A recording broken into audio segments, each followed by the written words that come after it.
বিসমিল্লাহির রহমানির রহিম। নবম শ্রেণীর প্রিয় শিক্ষার্থীবৃন্দ, কেমন আছো তোমরা? নিশ্চয়ই ভালো আছো, নিরাপদে আছো। তোমরা ইতিমধ্যে অনলাইন ক্লাসের তোমাদের কার্যক্রম সমাপ্ত করছো এবং নিয়মিত অ্যাসাইনমেন্টগুলো করে যাচ্ছ। অনলাইন ক্লাসে তোমাদেরকে আবারও শুভেচ্ছা জানাচ্ছি।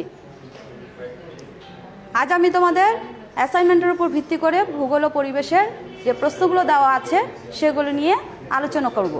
আমি জেসমিন আলী, সহকারী শিক্ষিকা, Ahmed Bawani academy school and college.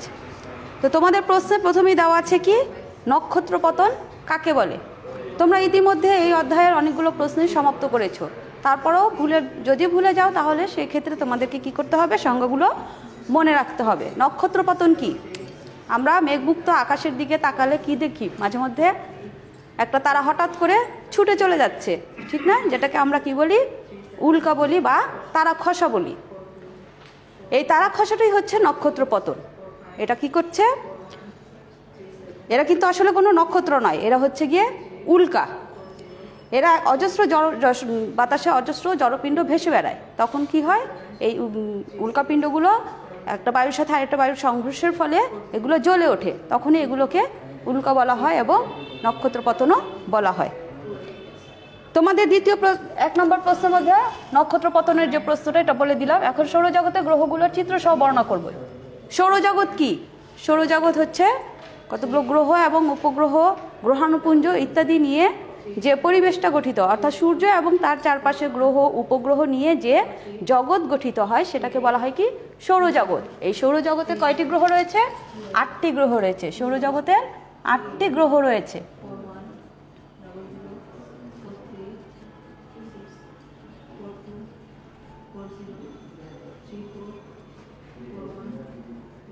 এবং গ্রহগুলো ক্রমান্বয়ে মনে রাখতে হবে। গ্রহগুলো কি কি? 1 নম্বর হচ্ছে বুধ, 2 নম্বর শুক্র, 3 নম্বর পৃথিবী, 4 নম্বর মঙ্গল, 5 নম্বরে বৃহস্পতি,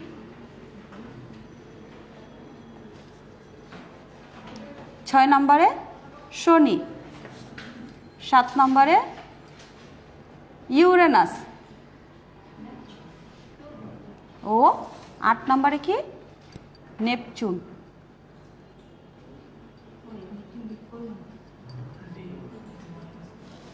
তাহলে দেখো, সৌরজগতের 8টা গ্রহ আমরা পেয়ে গেছি। এখানে বুধ, শুক্র, পৃথিবী, মঙ্গল, বৃহস্পতি, শনি, ইউরেনাস এবং নেপচুন। আগে একটা গ্রহ ছিল, সেটা প্লুটো হিসেবে ধরা হতো, কিন্তু এখন সেই গ্রহটি আর নেই। তো তোমরা যখন অ্যাসাইনমেন্ট করবে তখন সুন্দর করে আগে সৌরজগতের সংজ্ঞা, তো প্রথমে তো নক্ষত্র পতন কাকে বলে এটার সংজ্ঞা বইতে সুন্দর করে দেওয়া আছে, সেখান থেকে নক্ষত্র পতনের সংজ্ঞাটা দিয়ে দিবে এবং তারপরে সৌরজগতের একটা সংজ্ঞা দিবে এবং সৌরজগতে গ্রহ কয়টি ও কি কি এটা লিখবে। লিখার পরে তোমাদের প্রশ্ন বলেছে কি, সৌরজগতের গ্রহগুলোর চিত্র সহ বর্ণনা। তাহলে আমাদেরকে প্রথমে কি করতে হবে? প্রথমে চিত্রটা আঁকতে হবে। এই গ্রহগুলোর নামের দেওয়ার পরে তোমাদেরকে চিত্রটা সুন্দর করে এঁকে দিতে হবে। বইতে একটা চিত্র দেওয়া আছে সৌরজগতের, সেই চিত্রটা কি করবে তোমরা, এঁকে দিবে। তোমাদের যেহেতু অফসেট কাগজ এবং তোমরা কাটা কম্পাস ব্যবহার করবে, সৌরজগৎ আঁকার জন্য কাটা কম্পাস অবশ্যই ব্যবহার করবে। প্রথমে ভিতরের থেকে যে সূর্যের চিত্রটা সেটা দিবে।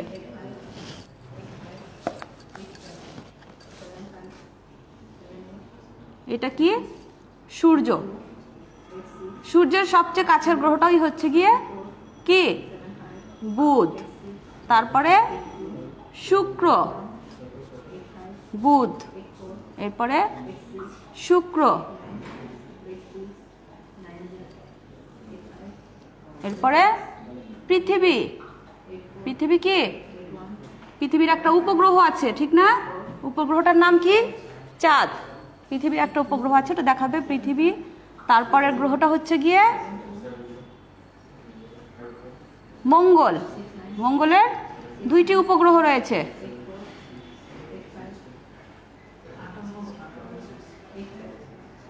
এরপরে বৃহস্পতি। বৃহস্পতির অনেকগুলো উপগ্রহ রয়েছে, বইতে সম্ভবত 67টি উপগ্রহ রয়েছে, এটা দিবে।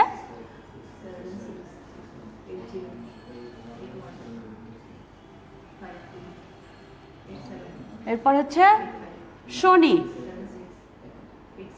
শনিরও অনেকগুলো উপগ্রহ রয়েছে। এরপরে ইউরেনাস এবং সবশেষে নেপচুন।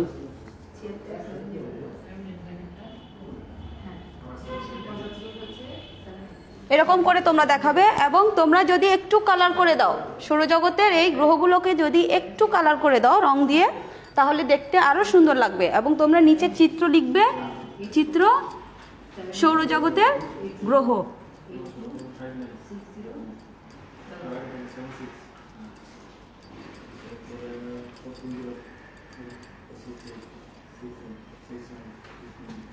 অথবা শুধু সৌরজগৎ লিখলেও তোমাদের এই প্রশ্ন উত্তরটা কমপ্লিট হয়ে যাবে।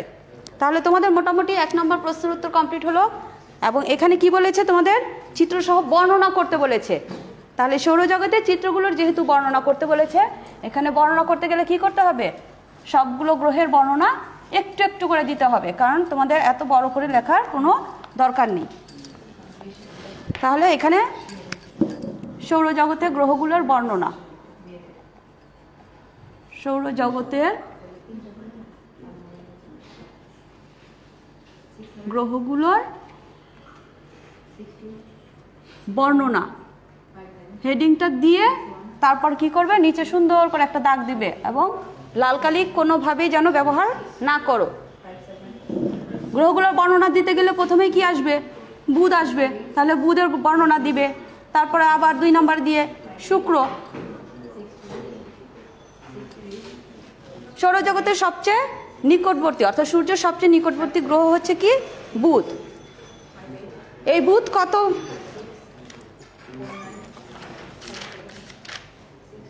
হ্যাঁ এটি সূর্যের খুব কাছাকাছি থাকে বলে কি হয়, এটার মধ্যে তাপের পরিমাণটা বেশি। এবং এটা কত দিনে সূর্যকে প্রদক্ষিণ করে এটাও সুন্দর করে বইতে দেওয়া আছে। শুধুমাত্র তোমরা এটা গড় দূরত্ব এবং কত দিনে সূর্যকে প্রদক্ষিণ করে সেইটুকু লিখলেই তোমাদের এটা কমপ্লিট হবে। এবং যেটার যদি গ্রহ কতগুলো উপগ্রহ রয়েছে সেটা যদি তুমি উল্লেখ করো তাহলে আরেকটু ভালো হবে। তাহলে এই গেল তোমাদের, এভাবে প্রতিটা গ্রহের বর্ণনা তোমাদেরকে দিতে হবে। প্রতিটা গ্রহের বর্ণনা কি করতে হবে, তোমাদেরকে উল্লেখ করতে হবে। শেষ হয়ে গেলে তারপরে তোমরা 2 নম্বরে চলে আসো। 2 নম্বরে একটা সমাধান, অঙ্ক সমাধান দেওয়া আছে, অঙ্ক দেওয়া আছে, সেটা দেখো অধ্যায় 3 থেকে দেওয়া হয়েছে, মানচিত্রের পঠন এবং ব্যবহার থেকে।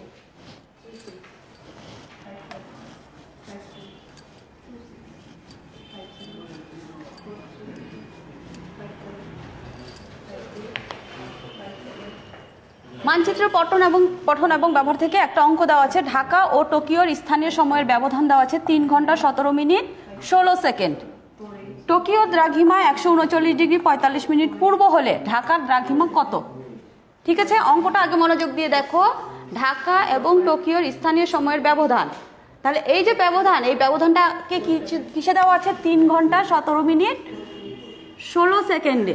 তাহলে আমরা এখানে লিখবো ঢাকা ও টোকিওর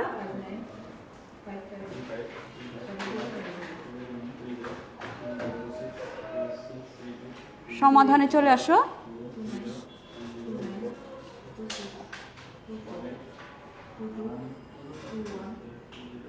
ঢাকা ও টোকিওর স্থানীয় সময়ের ব্যবধান।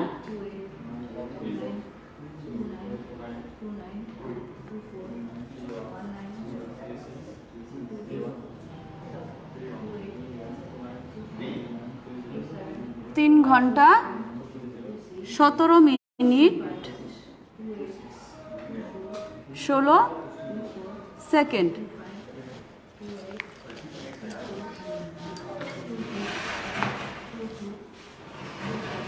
এখানে তোমাদের 2টা সংজ্ঞা মুখস্থ করতে হবে।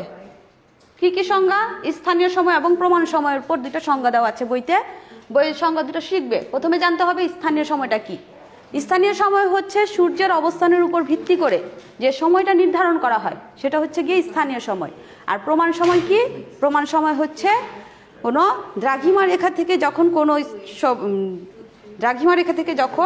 কোনো সময় নির্ধারণ করা হয় তখন সেটাকে বলা হয় কি? প্রমাণ সময়। তাহলে এই যে স্থানীয় সময় এবং প্রমাণ সময় আমরা 2টা পেয়েছি, এটার মধ্যে 2টা সূত্র আছে। সূত্র 2টা হলো,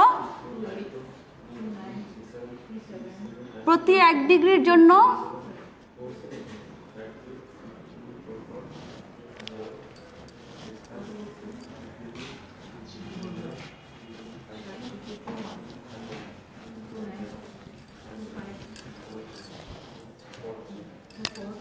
প্রতি 1 ডিগ্রির জন্য 4 মিনিট লাগবে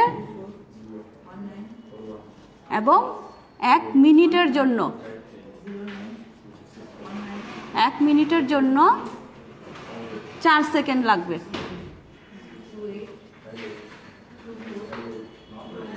শিক্ষার্থীরা অঙ্কটা মনোযোগ সহকারে তোমরা দেখবে, কারণ এটা একটু কঠিন বলা যায়। তারপরেও তোমরা যেহেতু অঙ্ক মনে হচ্ছে যে তোমাদের কাছে একটু কঠিন, তারপরে তোমাদের মনোযোগ সহকারে অঙ্কটা দেখতে হবে। তাহলে প্রতি 1 ডিগ্রি এবং 1 মিনিট, এটা হচ্ছে স্থানীয় সময় এবং প্রমাণ সময়ের একটা সূত্র। এই সূত্রটা সবসময়ের জন্য মনে রাখতে হবে। এটা যদি তোমার মনে না থাকে তাহলে তুমি অঙ্ক করতে পারবে না।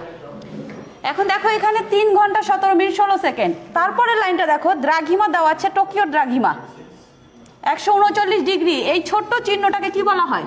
এই ছোট্ট চিহ্নটাকে বলা হয় ডিগ্রি। এবং এই যে একটা ছোট্ট দাগ দেওয়া আছে, এখানে একটা দাগ দেওয়া আছে, এই একটা ছোট্ট একটা উপরে দাগ দেওয়া আছে, এটাকে বলা হয় মিনিট। ঠিক আছে, তাহলে এটা হলো ডিগ্রি, এটা হলো মিনিট। পূর্ব দিকে টোকিও দ্রাঘিমা 139 ডিগ্রি 45 ডিগ্রি পূর্ব দিকে। এবং ঢাকা দ্রাঘিমা কত? ঢাকা এবং টোকিও দুইটাই হচ্ছে গিয়ে তোমার পূর্ব দিকের দেশ। ঠিক আছে, টোকিওতে সূর্য উদয় প্রথম হয়, পূর্ব দিকে সূর্য ওঠে না, জাপান হচ্ছে পূর্ব দিকে, এই জন্য টোকিওতে সর্বপ্রথম সূর্য দেখা যায়। তারপরেই বাংলাদেশে আসবে, অর্থাৎ ঢাকায়। এরপরে কোথায় আসবে? ঢাকা আসবে।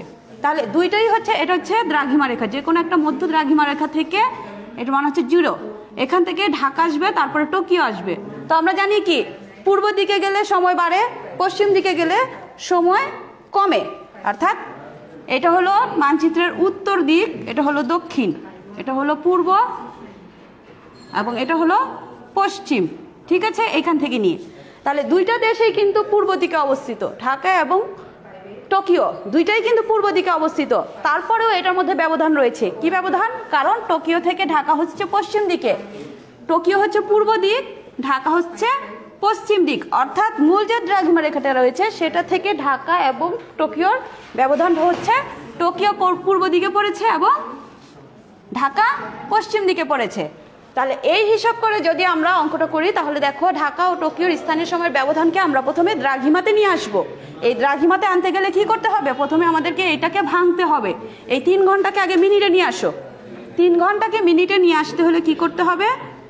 60 মিনিটে কি আমরা কি জানি? 60 মিনিটে 1 ঘন্টা, 60 মিনিট যোগ 17 মিনিট যোগ 16 সেকেন্ড। ঠিক আছে, তাহলে এটাকে এখন গুণ করো। 3 6 কত? 18। 180 মিনিট যোগ 17 মিনিট যোগ 16 সেকেন্ড।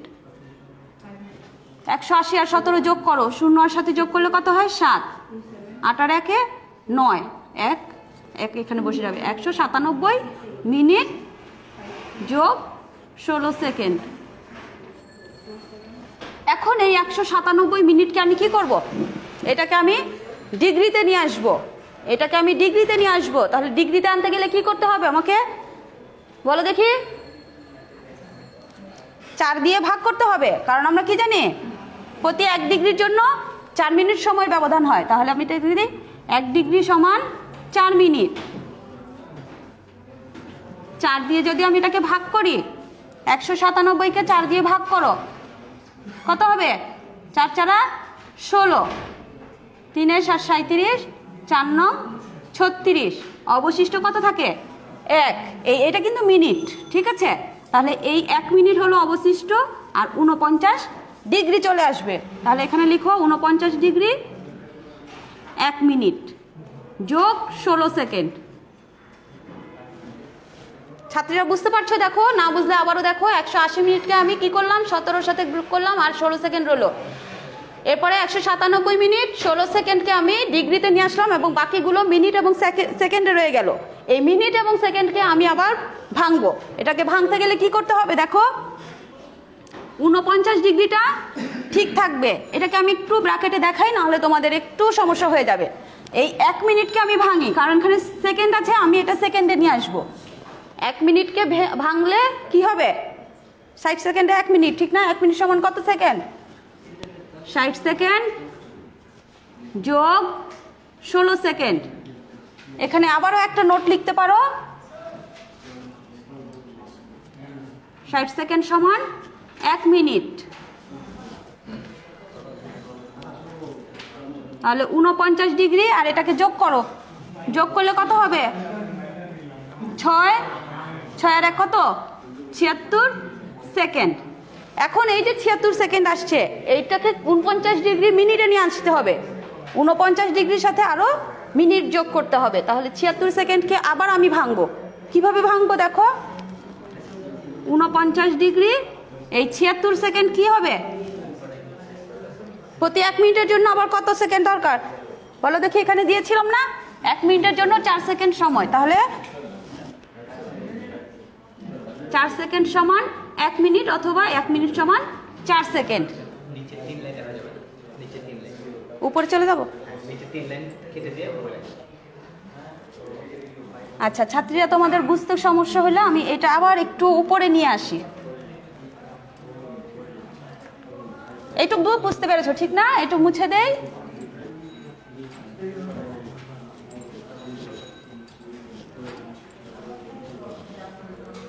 ঊনপঞ্চাশ ডিগ্রি 1 মিনিট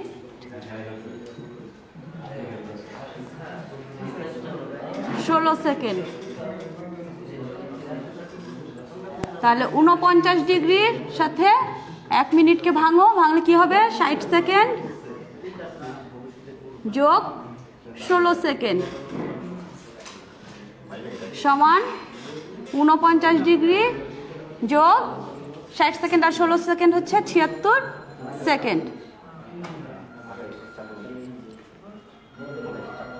76 সেকেন্ড। তাহলে প্রতি জন্য কত?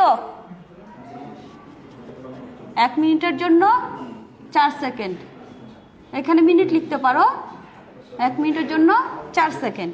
তাহলে এখানে ভাগ করো আবার, 49 ডিগ্রি 76কে ভাগ করে দেখাও 4 দিয়ে, 4 অক্ষে 4, 3 এ 6 36, 4 9 36। তাহলে এখানে কত আসবে?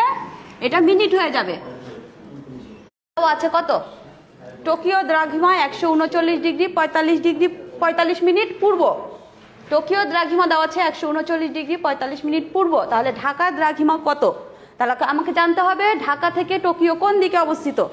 ঢাকা থেকে টোকিও হচ্ছে পূর্ব দিকে অবস্থিত। তাহলে ঢাকা কোথায় অবস্থিত? পশ্চিম দিকে, কারণ আমরা আগেই দেখিয়েছি একটা দ্রাঘিমা রেখা থেকে এটা হচ্ছে পশ্চিম দিক, এটা উত্তর, এটা দক্ষিণ, এবং এটা হচ্ছে পূর্ব।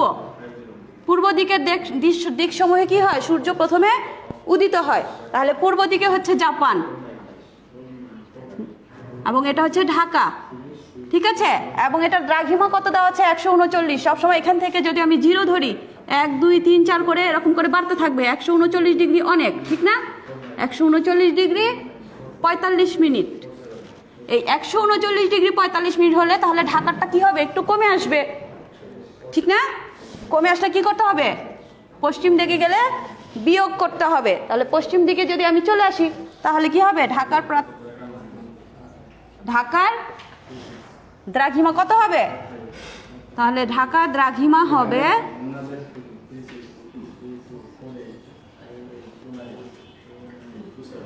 139 ডিগ্রি 45 মিনিট থেকে যে সময় ব্যবধানটা আমরা পেয়েছি, এই যে এই সময় ব্যবধানটা কি করতে হবে? আমাকে বিয়োগ করতে হবে।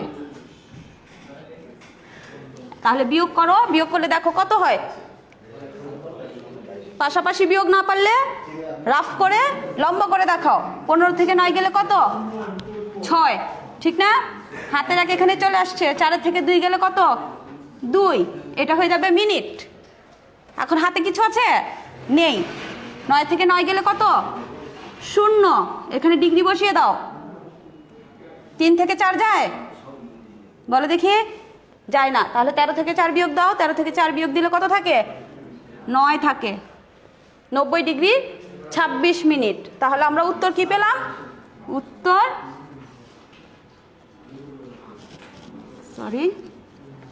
উত্তর ঢাকার দ্রাঘিমা হবে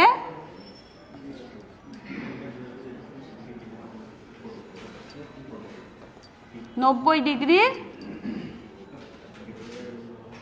26 মিনিট। বুঝতে পেরেছো শিক্ষার্থীরা? আচ্ছা, যদি বুঝে থাকো তাহলে ঝটপট খাতা নিয়ে এখনই তুলে ফেলো সমাধানটা, কারণ বইতে আরেকটু অগোছালোভাবে দেওয়া আছে, আমি তোমাদেরকে আরো সহজ করে বুঝিয়ে দিয়েছি। তো তোমরা যারা অ্যাসাইনমেন্টের প্রশ্নটা পেয়ে গেছো, আমি যেভাবে বলেছি সেভাবে তোমরা লেখা শুরু করে দাও। 1 নং প্রশ্নের উত্তর দিয়ে প্রথমে কি লিখবে? নক্ষত্র পতনের সংজ্ঞা লিখবে। নক্ষত্র পতনের সংজ্ঞা হয়ে গেলে ওই একই পেজে সৌরজগতের গ্রহগুলোর চিত্রসহ বর্ণনা দিবে। তাহলে চিত্রসহ বর্ণনা যদি না আসে, নক্ষত্র পতনের সংজ্ঞা যদি একটু বড় করে লিখো, তাহলে চিত্রটা ওই পেজে দেওয়ার দরকার নেই। পরের পাতায় চলে যাও, এবং যখন তোমরা খাতা ব্যবহার করবে তখন কি শুধু শুধু একটা পাতায় ব্যবহার করবে, ঠিক না? এই পাতাটা শেষ হয়ে গেলে আবার পরের পাতার এই অংশটাতেই শুরু করবে, ঠিক আছে? তাহলে এইখানে তুমি সুন্দর করে সৌরজগতের চিত্রটা এঁকে দাও, গ্রহগুলো একটু সুন্দর করে রং করে দাও। বুঝতে পেরেছ? এক একটা গ্রহতে এক এক রকম রং দাও, আর যে দিকটা সূর্যের দিকে পড়বে সেদিকটা সাদা থাকবে, বা পরের অংশটা কালো হবে। এরপরে গ্রহগুলোর সুন্দর করে বর্ণনা দিবে। খুব বড় করার দরকার নেই, শুধুমাত্র দূরত্ব, গড় দূরত্ব, সূর্য থেকে গড় দূরত্ব, কতদিনে পৃথিবীকে সূর্যকে প্রদক্ষিণ করে এইটুক, আর কতগুলো গ্রহ রয়েছে এইটুক উল্লেখ করলেই হবে। তারপরে ওটা শেষ করে একটু উপসংহার টেনে দিবে। আর 2 নম্বরের যে অঙ্কটা আমি দেখিয়েছি সেটার সমাধান এখান থেকেই শুরু করবে, কারণ এটাতে আর কিছু লেখার দরকার নেই। জাস্ট আমি যেভাবে তোমাদেরকে এটা করিয়েছি এইভাবে উল্লেখ করলেই হবে।